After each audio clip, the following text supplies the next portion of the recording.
Let me present you an argument that's brought on the Gemara of what is better, Sinai or Oker Harim.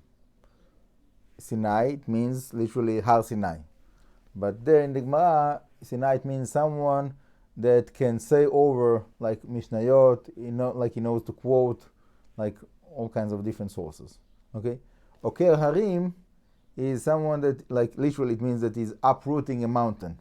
Yeah, Oker is to uproot Harim, mountains.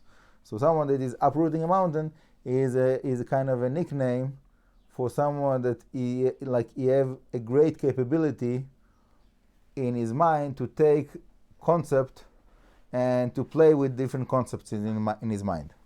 Okay? So the Gemara comes to the conclusion that even though the Okerarim is like a great capability, but what we need practically is people that will be able to quote the different sources, that they know like this is the source for that, this is the source for that. This is something that is more practical. So it says that like everybody needs the Sinai. Like anyone that is dealing with Torah, he needs someone that will be there to tell him like this is the source, this doesn't have a source, this, that. So the Sinai is always needed. Someone that is like Sinai. Okerarim, someone that he have a great capability in his mind to play with all kinds of different concepts and to compare them and to. So that's it's a very important quality, but it's not something that is so functional and needed in every moment, in every day of our life. So that's the Gemara over there. Okay. Now, on top of that, there is another concept that it's kind of a negative term that they were using for someone that he have a lot of knowledge but he doesn't understand anything of that knowledge is called Chamor Noseh Sfarim, meaning like someone that is like is a Torah scholar but he really doesn't understand what he's saying. He doesn't have the understanding of the Torah. So he can quote, he can say over all kinds of things, right, but without understanding. So they call him like Chamor Noseh Sfarim. He's like a donkey that is only carrying the books. He doesn't have the capability to understand what's going on. And obviously it's an insult, but unfortunately that's the case. But by some cases. It's also connected with another phrase of the Gemara that he says that Talmid Chacham she'en bo da'at nevela tova imeno.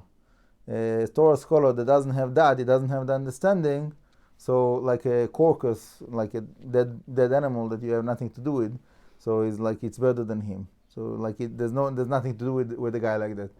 Like a carcass, so you can use the skin, you can do all kinds of different things from a carcass, but someone that he doesn't like is a Torah scholar that doesn't understand anything of what he's learning, so it's like useless. So it's kind of a harsh, statements. Obviously, it's not something that we should point a finger and tell, say, like this guy is like that, this guy no.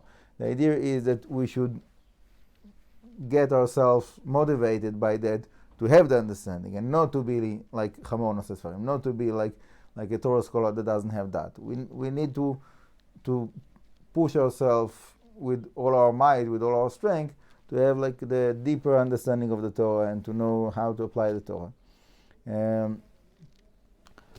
Obviously, it's not so simple. Many times there's many things of that the the Yetzer Hara of the laziness of like sitting back and without doing the extra effort to really understand what's going on is hard. It's many times it's a big challenge, but we should definitely try as much as we can. And I want to add for that purpose that when we're doing that effort, one thing is this is the real learning. Like just to say to be able to say something over by heart is good. I'm not saying that I have nothing against it. I like that for myself and for others. But that's not the real learning. The real learning is to be able to think about it. So what does it mean? How to apply that?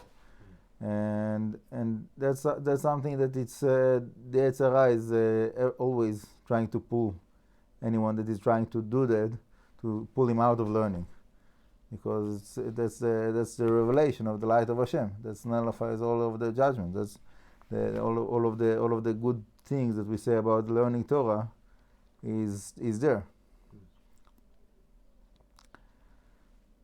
So Hashem will help us to reveal the light and to understand the depths of the Torah b'ezrat Hashem. Amen. Ken Yeh Ratzon.